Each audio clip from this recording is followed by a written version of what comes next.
আর তুমি নামাজে দাঁড়াইয়াও দোকান নিয়ে ভাবো, নামাজে দাঁড়াইয়াও ছেলের চিন্তা, মেয়ের চিন্তা, ঘরের চিন্তা, ক্ষমতার চিন্তা। ওরে আবু বকর, নবীর দরবার থেকে বের হইলে দুনিয়া, নবীর দরবারে থাকলে দুনিয়ার চিন্তা নাই। দুনিয়াতে আমার মায়ার নবীর উম্মতেরা গুনার কথা স্মরণ করে কাঁদত। মানুষ যখন ঘুমায়া যাইতো আমার আশিকের কান্না শুরু হয়ে যাইতো। গভীর রাতে সিজদায় পড়ে বলতো, দয়ার মালিক, আমার মতো গুনাহগার এই জমিনে আর কেউ নাই। গুনার কারণে আমার হাত না পাক, আমার চোখ না পাক, আমার জিহ্বা না পাক, আমার অন্তর না পাক। আয় আল্লাহ, তোমার দেওয়া সূর্যের আলো, পানি, বাতাস সব নেয়ামত খাইয়া তোমার নাফরমানি করেছি। আজ আমি গুনার কারণে মনে হয় আমার জাহান্নাম ছাড়া উপায় নাই। আমার গুনার খবর আমার মাও জানে না, বাবাও জানে না, ভাই বোন, স্ত্রী, পরিবারের কেউ জানে না। আমার গুনার খবর আমার মা বাবায় যদি জানতো, লাথি মেরে ঘর থেকে বের করে দিত। আমার গুনার খবর যদি আমার স্ত্রী জানতো, আমাকে স্বামী বইলা গ্রহণ করত না। আমার গুনার খবর যদি আমার সন্তান জানতো, কোনদিন আমাকে বাবা বলতো না। ও দয়ার মালিক, যে তুমি কত দয়ার মালিক, তুমি আমার সব গুনার খবর জানো।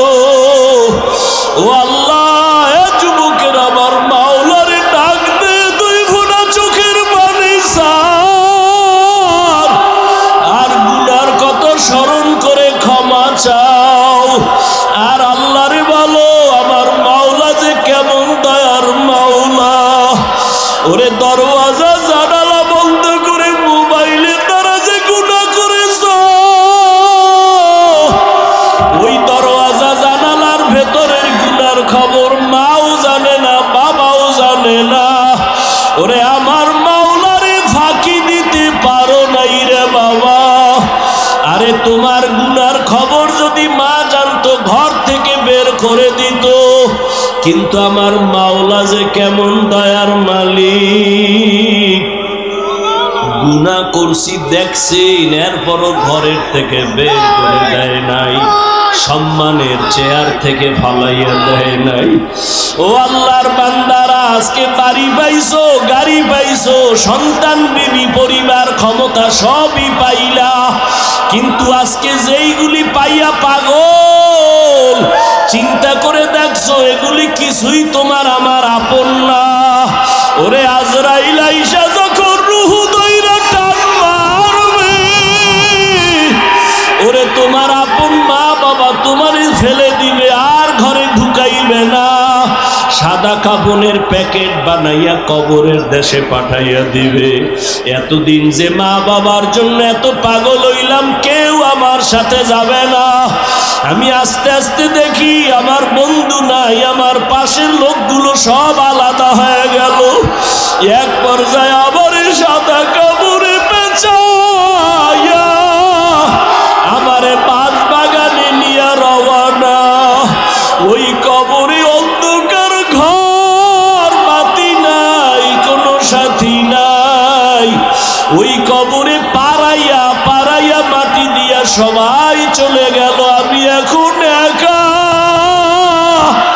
আমার ডানে মাটি, বামে মাটি, সামনে পিছনে, উপরে নিচে মাটি। কই আমার বাড়ি, কই আমার গাড়ি, কই আমার সন্তান, কই আমার মা বাবা, কই আমার ক্ষমতার চেয়ার, কই আমার সম্মান। এখন এই অন্ধকার কবরে দুইজন ফেরেশতা চলে আসবে প্রশ্ন করার জন্য। রবের পরিচয় দাও, ধর্মের পরিচয় দাও, রহমতের নবীর পরিচয় দাও। আমি যদি মাওলারে না চিনিয়া কবরের বিছানায় যাই, ওরে গুনাহগার বেনামাজি তখন বলবে, হা হা লা আদরি, হা হা লা আদরি, হা হা লা আদরি। আফসোস আমি কিছুই জানি না, কিছুই জানি না, কিছুই জানি না। আমার রবকে আমি চিনি না, আমার ধর্ম কি জানি না, মুহাম্মদ নবীকে আমি চিনি না। নবী বলেন সাথে সাথে আমার মাওলা রাগান্বিত কুদরতি আওয়াজ দিবেন। আল্লাহ বলবেন ফেরেশতা এর সাথে আর ভালো ব্যবহার করার কোনো সুযোগ নাই। এই বান্দারে আমি দুনিয়াতে কত আদর করছি, আমি আল্লাহ কত নিয়ামত খাওয়াইলাম, আমার দেওয়া জমিনের ফসল খাইলো, গাছের ফল খাইলো, নদীর মাছ খাইলো, একবারও শুকর আদায় করে নাই, বরং আমার নাফরমানি করেছে। আলেম ওলামারা বুঝাইলো, বুঝে নাই, বিরোধিতা করেছে। এখন আর সুযোগ দেওয়া হবে না, এর জাহান্নামের শিকল লাগাও, কবরের ভেতরে জাহান্নামের বিছানা দাও। আল্লাহ রাগান্বিত হয়ে বলবে নাফরমানের ধর, কবরের ভেতরে জাহান্নামের আগুন লাগায় দাও। আল্লাহ রাগান্বিত হয়ে বলবে ও কবরের মাটি, এই গুনাহগারের দুই পার্শ্ব থেকে জোরে জোরে চাপ দাও। এমন জোরে দুই পার্শ্বের মাটি চাপ দিবে, সহ্য করতে পারবি রে যুবক। একটা মশার কামড় সইতে পারো না, বেতের বাড়ি সইতে পারো না, সূর্যের গরম সহ্য করতে পারো না, গুনাহ নিয়ে কবরে গেলে কেমনে মাটির চাপ সহ্য করবা? ওরে আল্লাহরে এখনো বন্ধু বানাও, আল্লাহর খাঁটি ওলি আল্লাহ যারা উলামায়ে কেরামদের বন্ধু বানাও। এখনো সময় আছে, তওবা করো আর আল্লাহকে বলো মাওলা গুনাহ আর করবো না, নামাজ ছাড়বো না, বেপরদায় চলবো না, দাড়ি কাটবো না। আমার মাওলার আযাব বড় কঠিন। আল্লাহ এজন্য বলেছেন মুসলমান না হইয়া মরণ বরণ করিও না। এখনো সময় আছে, তওবা করে নাও। স্কুলে পড়ো, কলেজে পড়ো, চাকরি করো, ব্যবসা করো, তওবা করো আর নামাজ ছাড়বা না, দাড়ি কাটবা না, বেপরদায় চলবা না। মা বাবার দোয়া নিয়া, উলামায়ে কেরামের দোয়া নিয়া, শিক্ষক মুরব্বীদের দোয়া নিয়া নবীর তরিকায় চলবা। আল্লাহর কাছে দুই ফোঁটা চোখের পানি ছেড়ে দাও। যদি কান্না না আসে মনে করিও গুনার কারণে দিলটা পাথর হয়ে গেছে, আল্লাহ বেজার হয়ে গেছে। এখনো সময় আছে, আল্লাহকে বলো আল্লাহ দিলটা নরম বানায় দাও। ওরে ডানে বামে দেখো, তোমার মতো কত গোলামের চোখে পানি, তোমার আমার চোখে কেন পানি নাই? গুনার কারণে আল্লাহ বেজার। ওরে কান্নাওয়ালার কাছে হাতটা বাড়াইয়া দোয়া চাও আর বলো ও কান্নাওয়ালা ভাই, আমার জন্য একটু দোয়া করেন, আমার গুনার কারণে আমার কলবটা পাথরের মতো শক্ত, আমার চোখে পানি আসে না। দোয়া কান্নাওয়ালার দোয়া ফেরত যাবে না। আল্লাহর কাছে তওবা করো, মরিয়াও গেলে আর নামাজ ছাড়বা না, গুনাহ নিয়ে কবরে যাইবা না। যদি তওবার নিয়ত হয় দুটো হাত আমার আল্লাহকে দেখাইয়া দাও। আয় আল্লাহ হাতগুলো কবুল করে নেন, তওবা কবুল করে নেন। আয় আল্লাহ তওবার উপরে মজবুত হইয়া চলার তৌফিক দান করেন, আমিন। আল্লাহ কার বুদ্ধিজীবী আসলে কি জানো? ইয়াযকুরুনাল্লাহা কিয়ামা ওয়া কুউদা ওয়া আলা জুনুবিহিম। যারা আমার আল্লাহকে স্মরণ করে দাঁড়ানো অবস্থায়, বসা অবস্থায়, হাঁটা অবস্থায়। আমারে এই কথা বলার শক্তি দিছেন কে? খুঁজে খুঁজে বের করে তিনি আমার আসল মালিক। আমি ঘুমের মধ্যে মইরা গেছি, মরার দোয়াই তো বলছিলাম, আল্লাহুম্মা বিসমিকা আমুতু। ও আল্লাহ তোমার নামে আমি মরি, মরে গেছি। তুমি যদি না উঠাও আমার মাও উঠাইতে পারবে। যারা হাঁটা চলা অবস্থায় সব সময় গবেষণা করে আমাকে কে বানাইলেন, আমাকে কে দাঁড় করাইলেন, যিনি শক্তি দিছেন দাঁড়ানোর, ওই আল্লাহ যদি বসার শক্তি না দেয় বসতে পারবো না, বসার পরে যদি দাঁড়ানোর শক্তি না দেয় আমার আর দাঁড়ানো যাবে না। কদম একটা দিয়া সামনে কদম যদি দিতে না দেয় আমার আর কদম দেওয়া চলবে না। জ্ঞানী যারা এরা ভাববে আসমান কে বানাইলেন, একটা খুঁটি নাই, সামান্য একটা 3 খাডালের হ্যান্ডেল দুনিয়ার বাঁশগুলো দিয়ে খাড়া করছে। আর আল্লাহর এত বিশাল বড় আসমান, এখান থেকে 500 বছরের দূরত্ব প্রথম আসমান। এইভাবে একটা না 7টা আসমান আল্লাহ টানাইছে। উপর দিয়ে কোনো রশিও নাই, নিচের থেকে কোনো খুঁটিও নাই, কোনোদিন নাড়াচাড়া করে না।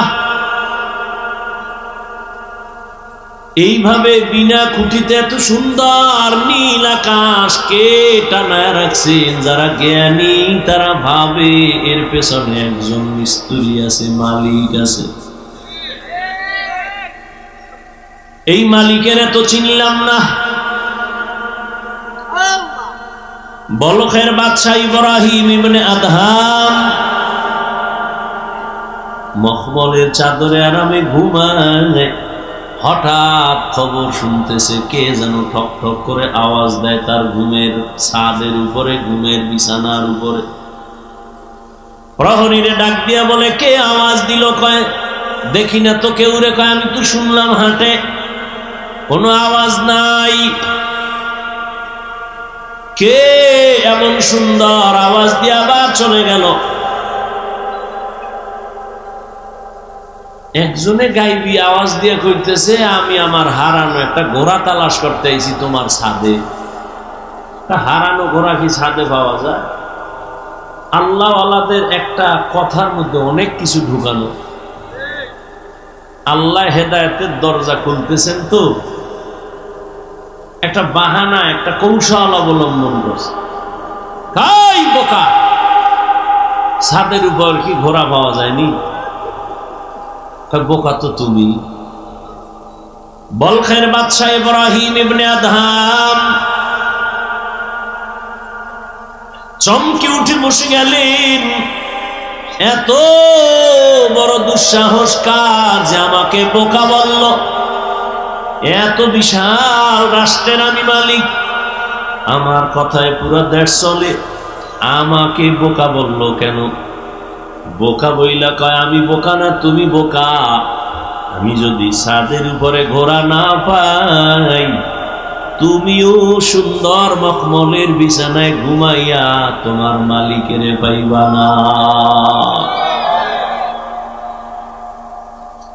ইনজেকশন একটা দিয়া নাই, ভিতরে জ্বালা শুরু হয়ে গেছে। এখন কয় আমার আসলে কে এরকম আওয়াজটা দিল? আওয়াজ তো দিছে আমার জীবনের মধ্যে একটা ধাক্কা দিয়ে ফেলছে।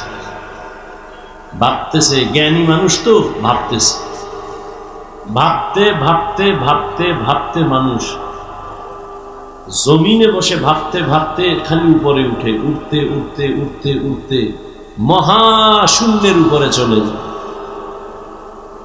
ভাবার দ্বারা মানুষ অনেক উপরে চলে যায়।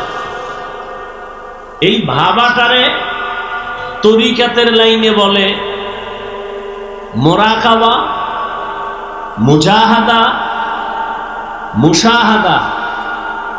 বেদাতিরা এটারে বলে সাধনা। সাধনা কর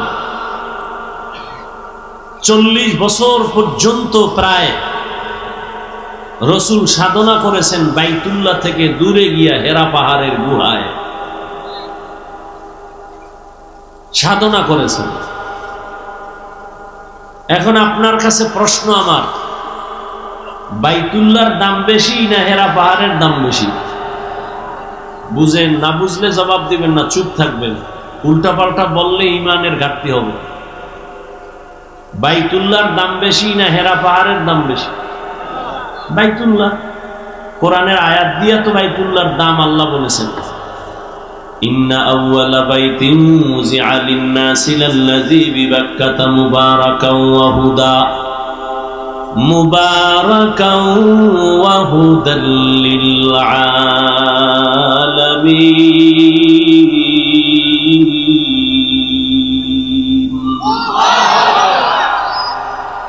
আল্লাহ বলেন আমি জমিনটা বানাইয়া কোনো কিছুই বানাই না, একটা ঘর বানাইছি বাইতুল্লাহ।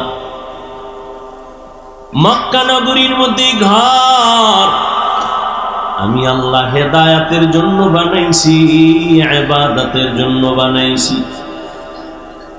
এই ঘর হেদায়াতের ঘর, এটা এমন এক দামি ঘর যেই ঘরের দিকে শুধু তাকায় থাকবে অনবরত সওয়াব লেখা হবে। এটা এমন একটা ঘর, আপনাদের ফতুল্লা এলাকায় মসজিদগুলো কার ঘর? জমিনের সব মসজিদগুলো আমার আল্লাহর ঘর, তবে বাইতুল্লাহর মতো একটার মর্যাদা নাই। বলে কেমন মর্যাদা? বলে বাইতুল্লাহর এরিয়ার মধ্যে কোনো আশিক যদি একবার বলে লাব্বাইক, 1,00,000 বার লাব্বাইক বলার সওয়াব আল্লাহ দান করবে। বাইতুল্লাহর এরিয়ার মধ্যে বসে যদি একবার বলে আল্লাহ, 1,00,000 বার আল্লাহ বলার সওয়াব বান্দা পেয়ে যাবে। বাইতুল্লাহর এরিয়ার মধ্যে যদি একটা সিজদা করে আশিক, একটা সিজদার বরকতে 1,00,000 সিজদার সওয়াব পেয়ে যাবে। এরকম সওয়াব আর কোন মসজিদে আছে? এই পরিমাণ নাই। মদিনার মসজিদে আছে, নববী, মসজিদে নববী। বাইতুল মাকদিসের মধ্যেও বড় সওয়াব, কিন্তু বাইতুল্লাহর সমান না।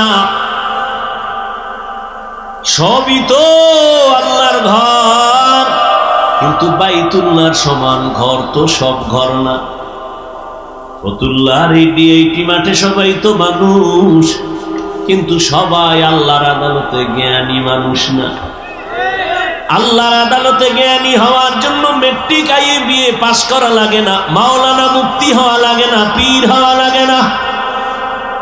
আমার মাওলার আদালতে জ্ঞানী হওয়ার জন্য আমার মাওলারে চিনা লাগে, আমার মাওলার সাথে গভীর সম্পর্ক করা লাগবে।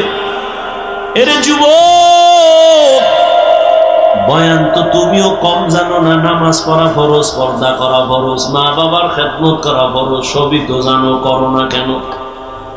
মিথ্যা বলা হারাম, গালি দেওয়া হারাম, গীবত করা হারাম, নামাজ ছাড়া হারাম, বেপরদায় চলা হারাম, নাচ দেখা হারাম, গান শোনাও হারাম, কাউকে হত্যা করা হারাম, চুরি করা হারাম, দুর্নীতি করা হারাম, জুলুম করা হারাম। সব এখানে এমন একটা মানুষ নেই যে জানে না। এরপরেও কেন করো না? তুমিও মুসলমান, আমিও মুসলমান। তোমার আল্লাহ আমার আল্লাহ এক, তোমার নবী আমার নবী এক, তোমার কাবা আমার কাবা এক, তোমার আমার কোরআন এক, তোমার আমার কালেমা এক, ধর্ম এক। অথচ তোমারে পাও ধইরা ধইরা আল্লাহর বান্দা উলামায়ে কেরামরা বুঝাইতেছেন। তাবলীগ ওয়ালাদের মেহনত, পীর সাহেবদের মেহনত, উলামায়ে কেরাম, খতিব সাহেবদের মেহনত, পাও ধরে ধরে তোমারে বুঝায়। এরপরও কেন বান্দা তুমি নামাজ পড়ো না? কেন তুমি পর্দা করো না? হালাল ভাবে চলো না? এর একটাই মাত্র কারণ, তুমি কারে সেজদা দিবা তার প্রতি তোমার মায়া এখনো হয় নাই। আর মায়া না হওয়ার কারণ, তাকে এখনো তুমি চিনো না। আমি টুপি খুলতে চাই না, লজ্জা। আর তুমি কেমন মুসলমান যে টুপি মাথায় দিতে চাও না, লজ্জা। আমি দাড়ি কাটতে চাই না, লজ্জা। তুমি কেমন মুসলমান দাড়ি রাখতে চাও না, লজ্জা। আমি মসজিদে না ঢুকলে লজ্জা পাই, তুমি মসজিদে ঢুকতে গেলে লজ্জা পাও। আমি পর্দা না করলে লজ্জা পাই, তুমি পর্দা করতে গেলে লজ্জা পাও। ওরে আমিও তো তোমার মতো একটা মানুষ, আমি তো তোমার মতো রাত কাটাই, দিন কাটাই, 3 বেলা খাই। ও আল্লাহর বান্দারা, এই জমিনের হাওয়া বাতাস সূর্যের আলোতে তুমিও বড় হয়েছো, আমিও হয়েছি। ও আল্লাহর বান্দা বলো, আল্লাহ আকল দিছে, একটু আগেও বলছি কুকুর শুয়ারের দেয় না, মানুষের দিছে। একটু বলো, তোমরা নবীর তরিকা আল্লাহরে বাদ দিয়া বলো কত উপরে উঠছো। আর আমরা যারা নবীর মহব্বতে আল্লাহ পাওয়ার জন্য দাড়ি রাখলাম, টুপি পরলাম, নামাজ পড়ি, পর্দা করি, হালাল খাই, বুঝাবার জন্য বলি, অহংকারী করি না রে বাবা। বলো আমরা কত নিচে নামছি। তুমি বলতে পারবা না, সেই শক্তি তোমার জবানে নাই, অন্তরে নাই। আমি বলি শুনো, কেউ কাঁদতেছে পাইয়াও সব হারাইছি, আর একদল কান্দে পাইয়াও পাই না। চেয়ারম্যানের চেয়ারের মেয়াদ শেষ, আর যারা নবীর আদর্শ নিয়ে আসিলাম, আগে যেমন আছি এখনো আছি, সামনে এমনই থাকবে, কোনো চিন্তাই নাই। চেয়ারম্যানের চেয়ারের মেয়াদ শেষ, আর নবীর আদর্শওয়ালা টুপিওয়ালা ওলামায়ে কেরামের কোনো মেয়াদি নাই, শেষ হবে আবার কি? এই সম্মানকে দিছেন, টাকা দিয়া সম্মান কিনলে ফুলের মালার পরে আবার জুতার মালা। আর আমার মাওলায় যারে সম্মান দেয়, ওই বান্দার সম্মানে দুনিয়াতেও বাদশা, পরকালেও বাদশা। হে খোদা দয়াময় রব্বুল আলামিন,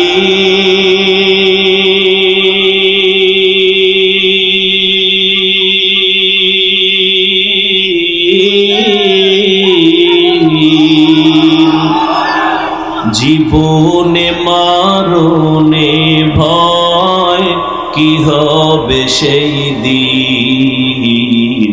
হে খোদা ধরাতে আসিয়া আজি বড়ই অসহায়,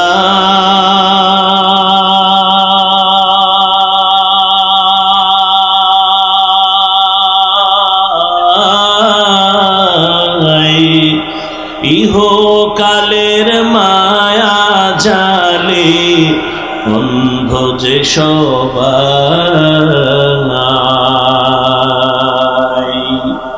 দাও হেদায়াত মুক্তি দাতা গফুরুর রহিম,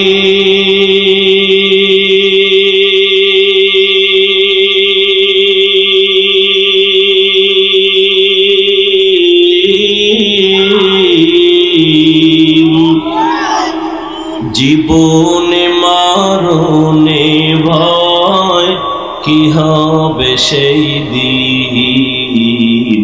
হে খোদা, হে খোদা দয়াময় রব্বুল আলামিন,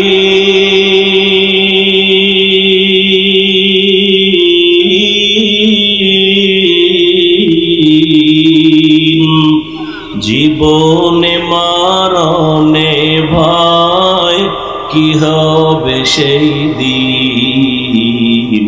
হে খোদা, এই চিন্তা করতে করতে আবু বকর জীবন কাটায় দিলেন। মরণে আমার কি উপায় হবে? পরশুদিন হাদিস দেখলাম, রহমতের নবী ইস্তেনজায় ঢুকছেন। ইস্তেনজা চিনেননি? এও তো অনেকে চিনি, বাংলায় কওয়া লাগবো না। রহমতের নবী হাজত ছাড়তে ঢুকলেন, বাথরুমে গেলেন। নবী বাথরুম থেকে বের হইয়া দ্রুত তায়াম্মুম করতেছেন মাটি দিয়া। কি করেন? তায়াম্মুম করতেছেন রহমতের নবী। সাহাবী ডাক দিয়ে বলেন, ইয়া রাসূলুল্লাহ, ওই যে পানি দেখা যায়, পানি দেখলে তো তায়াম্মুমের আর দরকার কি? ওখানে যাইয়া ওযু করে নিবেন। রহমতের নবী বলে, রে সাহাবী, আমি যে বাথরুম থেকে বের হইছি, ওই পানি পর্যন্ত যাওয়ার আমার কোনো গ্যারান্টি নাই। আমি এই জন্য তাড়াতাড়ি ওযু বানাবো, পানি পাবো, তারপরে ওযু বানাবো। ওই পর্যন্ত পৌঁছতে পারবো কিনা গ্যারান্টি নাই। এর মধ্যে না জানি আবার আজরাইল এসে হাজির হয়ে যায়। আজরাইল যদি আইসা হাজির হয়, আমার তো আর পানি পর্যন্ত যাওয়ার সুযোগ হবে না। চোখের সামনে দেখো লাশ আর লাশ। জানাজা পড়লি, লাশ কবরে দাফন করলি, আর পর নিজের লাশের চিন্তা করলি না। কত মা সন্তান হারায় কাঁদে, আমারে কে আম্মু বলে আর ডাক দিবে। মা সন্তান হারায় কাঁদে, আমি কাকে আম্মু বলে ডাক দিব? এরে আল্লাহর বান্দা, ভাই ভাই হারায় কান্না করতেছে, স্ত্রী স্বামী হারায় কাঁদে, স্বামী স্ত্রী হারায় কাঁদে। ও আল্লাহর বান্দা, এই কান্না তো তুমি কাঁদো না, তবে লেখা রাখো তোমার ঘরেও কিন্তু কান্না আসতেছে। এমন কান্না শুরু হবে আর কান্না শেষ হবে না। ও আল্লাহর বান্দারা, এত বয়ান জানো শুনো, এরপরও কেন মানো না রে বাবা? এর একমাত্র কারণ, আমার মালিকের দরবারে যে যাওয়া লাগবে, দাঁড়ানো লাগবে, হিসাব দেওয়া লাগবে, সে চিন্তাই নাই। এই চিন্তায় যারে ধইরা ফালাইছি, ওই বান্দার দিকে তাকাইলি দেখবা চোখের কোঠায় পানি। কিও ভাই, তোমার চোখে পানি কেন? বলে আমি মালিকের আদালতে কেমনে দাঁড়াইয়া জবাব দিব। রহমতের নবী আম্মা জান আয়েশার হুজরায় ঘুমায়। হঠাৎ নবী বলেন, আমি যদি ঘুমাই, আমার চোখ বন্ধ থাকলে আমার অন্তর ঘুমায় না। হঠাৎ আমি কানের মধ্যে শুনি, কে জানো আমার মাথার পার্শ্বে মসজিদে নববীতে কান্না করে রাতের গভীর। আমি উঠলাম, উঠা আমি বের হইয়া তাকায় দেখি রাতের গভীরে নামাজে দাঁড়ায়া কে কান্না করে?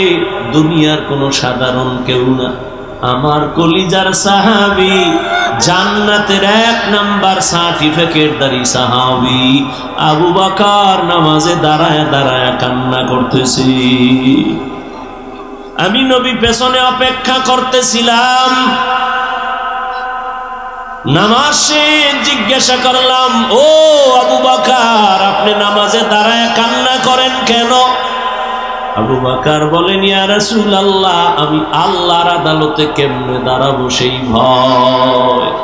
हर के दारत खौफे हक दर दिल मदम जन्नतुल मअवा देहद रामकाम जुज़बा हक़ची जे मखाज इंसुजा फजले उआ मस्ते दर जुमला जहां। এই আল্লাহর ভয়, আল্লাহর আদালতে দাঁড়ায় হিসাব দেওয়ার ভয়টা অন্তরে ঢুকানোর জন্য লাগবে একজন আল্লাহওয়ালার নেক নজর। এজন্য আল্লাহ বলেন, ইয়া আইয়ুহাল্লাযীনা আমানুত্তাকুল্লাহা হাক্কা তুকাতি, ও মুমিনেরা আল্লাহকে ভয় করো হক আদায় করে। ওয়ালা তামুতুন্না ইল্লা ওয়া আনতুম মুসলিমুন।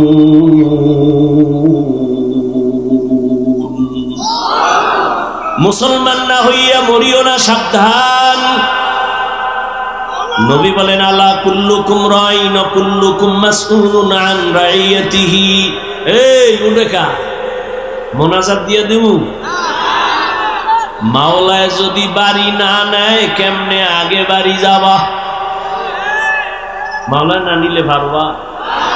একজনে 1.5 ঘন্টা উঠে গেছে, তাড়াতাড়ি বাড়ি যাইব, আর একজনে মোনাজাত দিয়া কান্নাকাটি কইরে এরপরে রওনা হইছে বাড়ি যাব। ওই ঘটনা আছে না, সুলতান মাহমুদ গজনবীর ঘটনা, আয়াজের ঘটনা, এক ধনী বড় টাকাওয়ালা আর মালিক আর গোলামের ঘটনা। মালিক আর গোলাম বাড়ি যায়, হঠাৎ মালিকের কয়, গোলাম স্যার একটু দাঁড়ান, আমার একটু জরুরত আছে। দাঁড়াই নাম, ঢুইকা গেছে মসজিদে, মসজিদে গিয়া সেজদায় যাইয়া কান্দে। মালিক অপেক্ষা করে, আয় না কেন? নাইমা গিয়া দেখে গোলাম সেজদায় পড়ে কাঁদে, ও মালিক তোমার দরবারে হাজির, তুমি কবুল করো।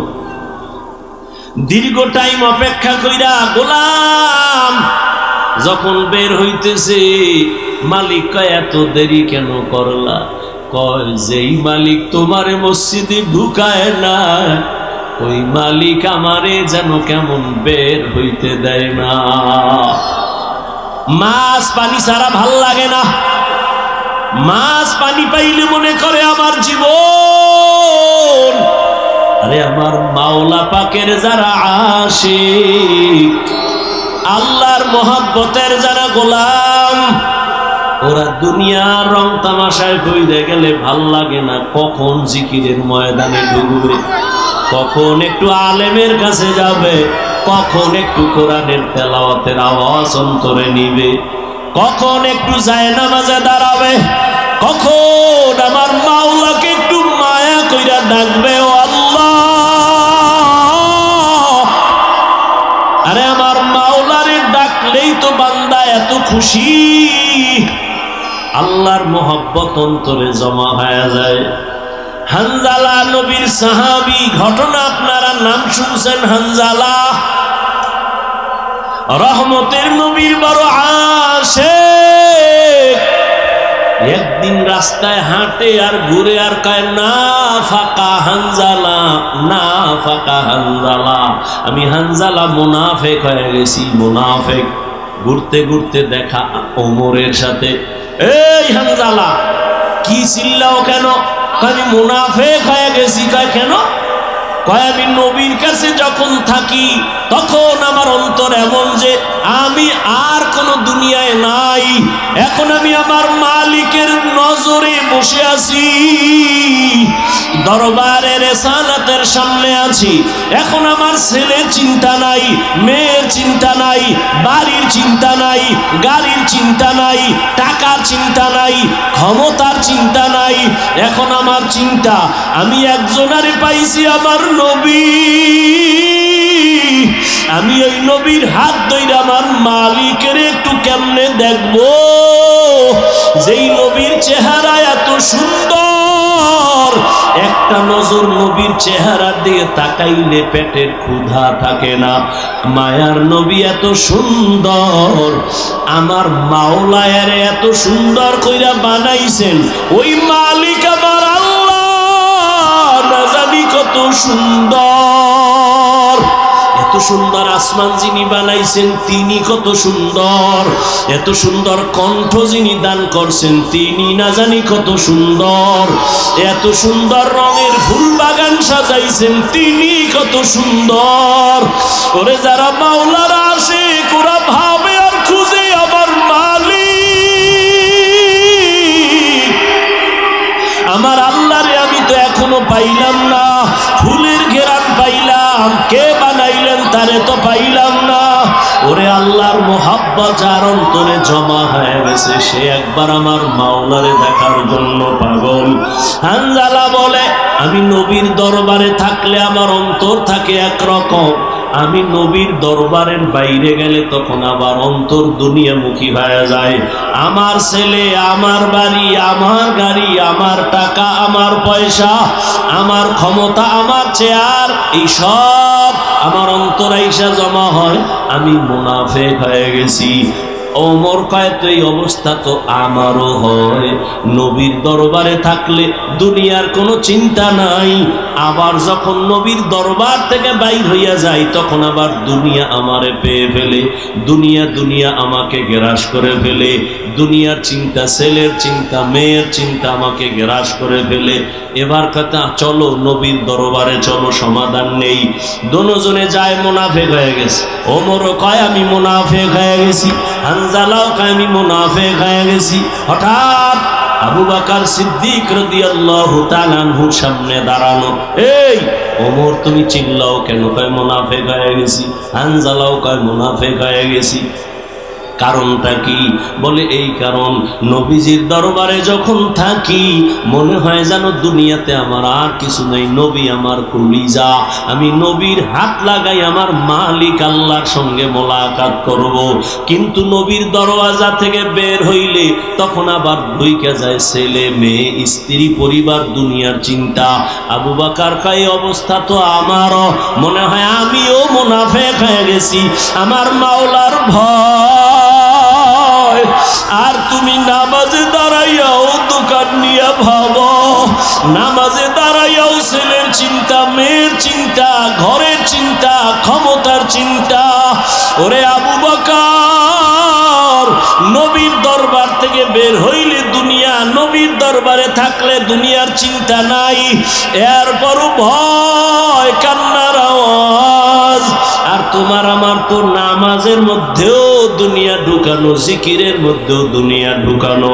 তোমার আমার চোখে পানিও নাই, কোনো আফসোসও নাই রে বাবা। নবীর দরবারে গেলেন, রহমতের নবী বলেন, এমন যদি তোমাদের হয় আর ভয় লাগে, এটাই তোমাদের ঈমান যে শুদ্ধ পরিপক্ক, এটাই তার প্রমাণ। তোমাদের ঈমানে কোনো ভেজাল নাই।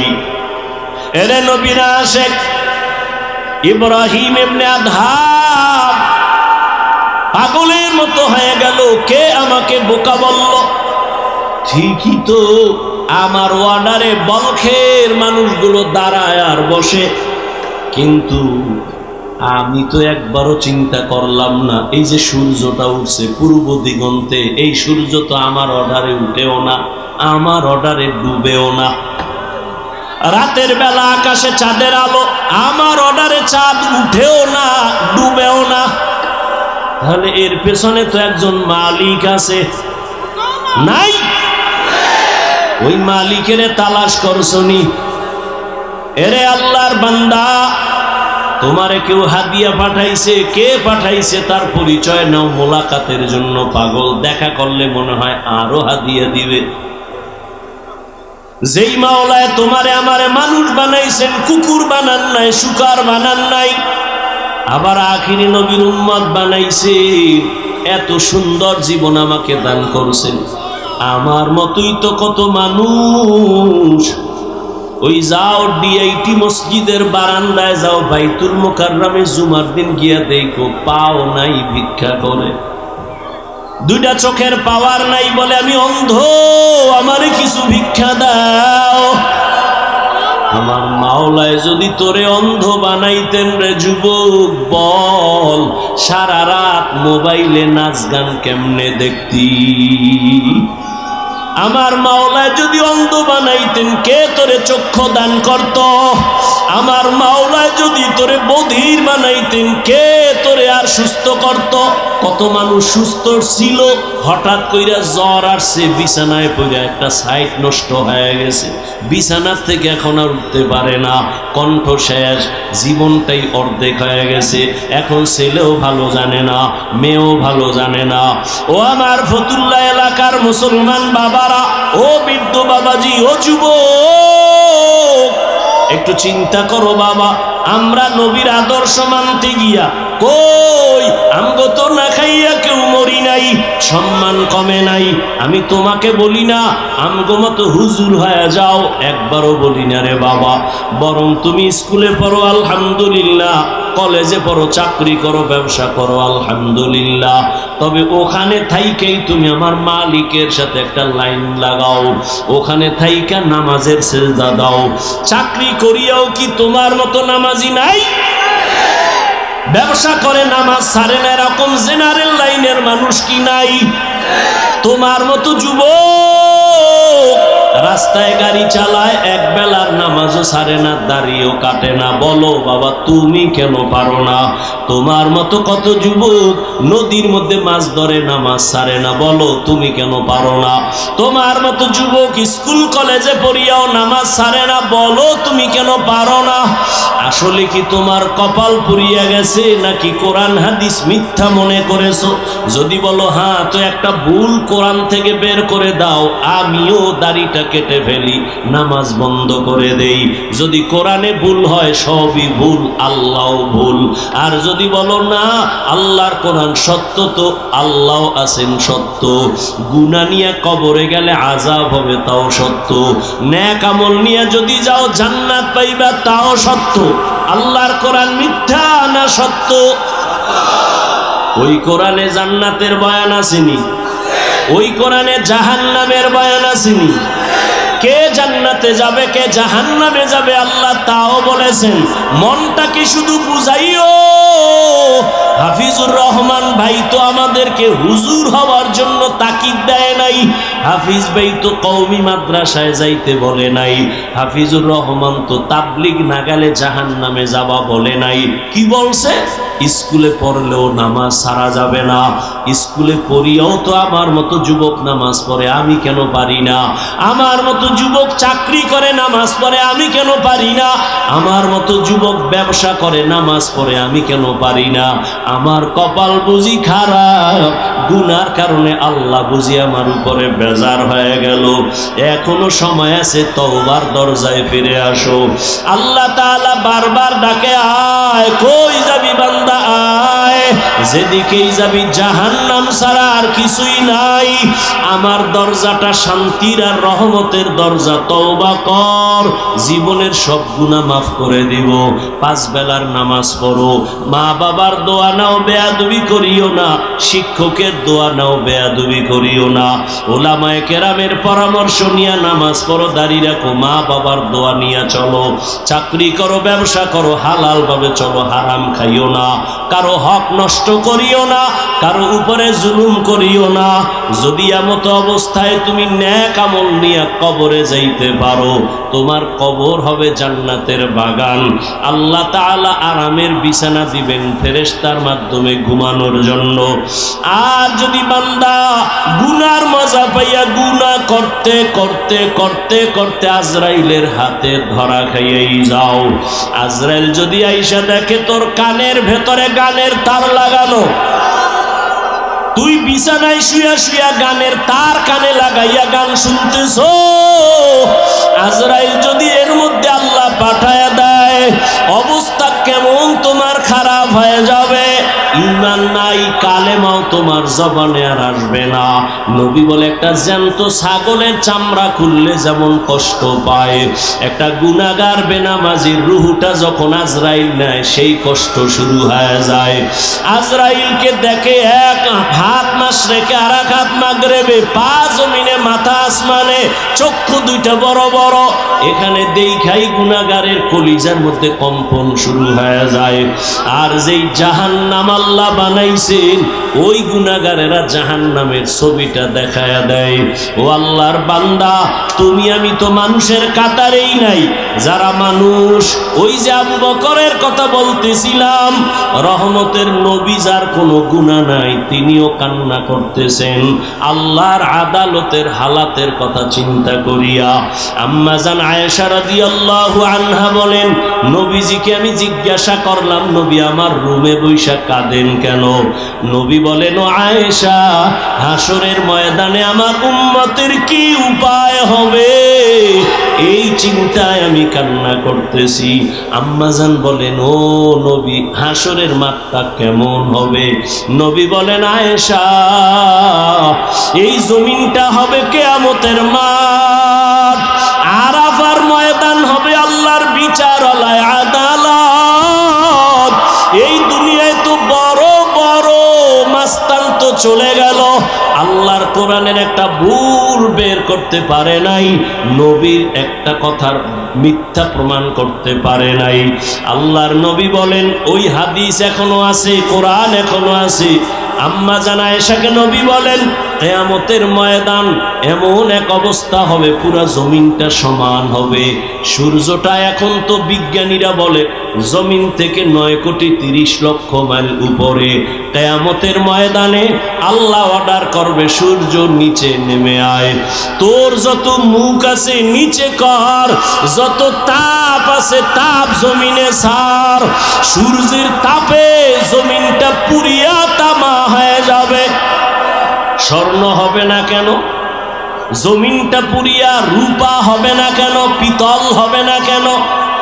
মুফাসসিরিনে কেরাম বলেন, স্বর্ণ, রূপা, তামা, পিতল এগুলো হবে না। জমিনটা তামা হওয়ার কারণ, তামার ধাতুর মধ্যে একটা গুণ আছে, স্বর্ণের মধ্যে নাই, রূপার মধ্যে নাই। বলে কি? স্বর্ণের এক মাথা গরম হলে ভিন্ন মাথা গরম হয় না, রূপার এক অংশ গরম হলে অন্য অংশ গরম হয় না। কিন্তু তামা এমন একটা ধাতু, এক পার্শ্বে গরম হয়ে গেলে পুরাটাই গরম হয়ে যাবে।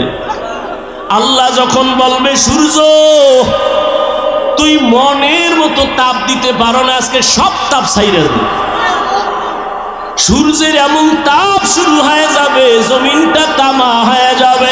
নবী কান্না করেন আর বলেন আয়েশা, অন্যদিকে জাহান্নামের আওয়াজ, জাহান্নাম চিল্লায়া বলবে আল্লাহ বেনামাজি কই, বেপরদাওয়ালা গুনাহগারেরা কই, আমার পেটের মধ্যে দাও, আমার পেটে বড় ক্ষুধা।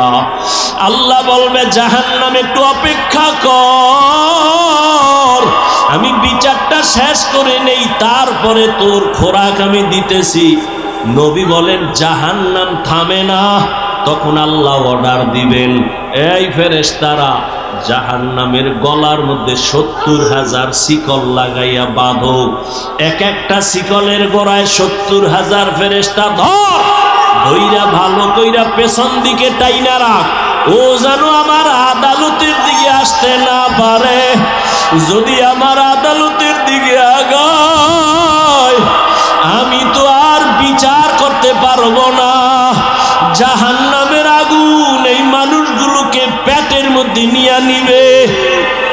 আল্লাহর অর্ডারে ফেরেশতারা জাহান্নামের গলায় শিকল লাগাইয়া 70,000 করে এক একটা শিকলের গোড়ায় জাহান্নামের ধরবে, ধইরা রাখতে পারবে না। এত চিল্লানি দিয়া বলবে আল্লাহ বেনামাজি গুনাহগার আমার খোরাকগুলো দাও, ক্ষুধা। আল্লাহ পাক নবী বলেন আল্লাহর ফেরেশতারা যখন ধরে রাখতে পারবে না, তখন আমি মুহাম্মদের অন্তরে বড় মায়া, আমি সাথে সাথে সিজদায় পড়ে বলবো আল্লাহ জাহান্নামের ফিরাও, আমার উম্মত মনে হয় ধইরা ফালাইবে, ফিরাও, আমার উম্মত যেন জাহান্নামের আগুনে না যায়। আমার উম্মত যদি জাহান্নামে যায় আমি জান্নাতে যাব না। তখন আল্লাহ বলবে নবী আপনি মাথা উঠাইয়া দেন, কাঁদিয়েন না, আপনার কান্না আমি সহ্য করতে পারি না। আমি মাথা উঠাইয়া দিব। আল্লাহ পাক দেখে জাহান্নাম এখনো দাঁড়ায় না, শিকলেও ধরে রাখতে পারে না। তখন আল্লাহ আমার সান্ত্বনার জন্য একটু কুদরতি হাতের পানি ফেরেশতারে দিয়া বলবে জাহান্নামের গায়ে ছিটায়া দাও। যখন জাহান্নামের গায়ে আল্লাহর দেওয়া কুদরতের পানিটা ছিটায় দিবে, জাহান্নাম দ্রুত গতিতে পেছনে ভাগতে থাকবে। ফেরেশতারা বলবেন আল্লাহ এতক্ষণ আমরা 70,000 শিকল লাগাইয়া যেই জাহান্নামের ধরে রাখতে পারি না, তুমি এমন কি বরকতের পানি দিছো যে জাহান্নাম এখন নিজে নিজে পেছনে দৌড়ায় ভাগতেছে? কারণ কি? এটা কি জমজমের বরকতি পানি? না কি এটা কাউসারের পানি? না এটা কি আবে হায়াতের পানি? না এটা দুনিয়ার বরকতের কোনো পানি? না তোমার বৃষ্টির পানি? না কোনো সমুদ্রের পানি? আল্লাহ বলবে ফেরেশতা এই পানি জমজমের পানিও না, কাউসারের পানিও না, এই পানি আবে হায়াতের পানিও না, এই পানি দুনিয়ার কোন সমুদ্রের পানি না, বৃষ্টির। আল্লাহ বলবেন আমার মায়ার নবীর গুনাহগার উম্মতের চোখের পানি। দুনিয়াতে আমার মায়ার নবীর উম্মতেরা গুনার কথা স্মরণ করে কাঁদত। মানুষ যখন ঘুমায়া যাইতো আমার আশিকের কান্না শুরু হয়ে যাইতো। গভীর রাতে সিজদায় পড়ে বলতো দয়ার মালিক আমার মতো গুনাহগার এই জমিনে আর কেউ নাই। গুনার কারণে আমার হাত না পাক, আমার চোখ না পাক, আমার জিহ্বা না পাক, আমার অন্তর না পাক। আয় আল্লাহ তোমার দেওয়া সূর্যের আলো, পানি, বাতাস সব নেয়ামত খাইয়া তোমার নাফরমানি করেছি। আজ আমি গুনার কারণে মনে হয় আমার জাহান্নাম ছাড়া উপায় নাই। আমার গুনার খবর আমার মাও জানে না, বাবাও জানে না, ভাই বোন স্ত্রী পরিবারের কেউ জানে না। আমার গুনার খবর আমার মা বাবায় যদি জানতো লাথি মেরে ঘর থেকে বের করে দিত। আমার গুনার খবর যদি আমার স্ত্রী জানতো আমাকে স্বামী বইলা গ্রহণ করত না। আমার গুনার খবর যদি আমার সন্তান জানতো কোনদিন আমাকে বাবা বলতো না। ও দয়ার মালিক যে তুমি কত দয়ার মালিক,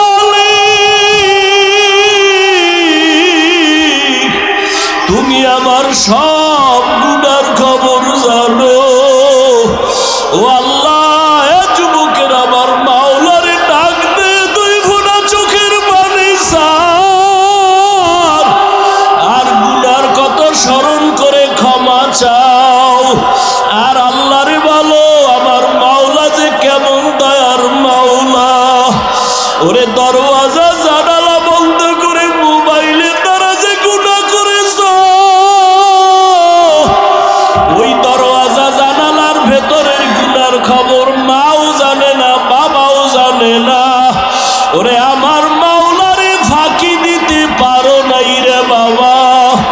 আরে তোমার গুনার খবর যদি মা জানতো ঘর থেকে বের করে দিত। কিন্তু আমার মাওলা যে কেমন দয়ার মালিক, গুনাহ করছি দেখছি, এরপরও ঘরের থেকে বের করে দেয় নাই, সম্মানের চেয়ার থেকে ফালাইয়া দেয় নাই। ও আল্লাহর বান্দারা, আজকে বাড়ি পাইছো, গাড়ি পাইছো, সন্তান বিবি পরিবার ক্ষমতা সবই পাইলা, কিন্তু আজকে যেইগুলি পাইয়া পাগল, চিন্তা করে দেখছো এগুলি কিছুই তোমার আমার আপন না। ওরে আজরাইল আইসা যখন রুহু দইরা টান মারবে, ওরে তোমার আপন মা বাবা তোমারে ফেলে দিবে, আর ঘরে ঢুকাইবে না। সাদা কাপড়ের প্যাকেট বানাইয়া কবরের দেশে পাঠাইয়া দিবে। এতদিন যে মা বাবার জন্য এত পাগল হইলাম, কেউ আমার সাথে যাবে না।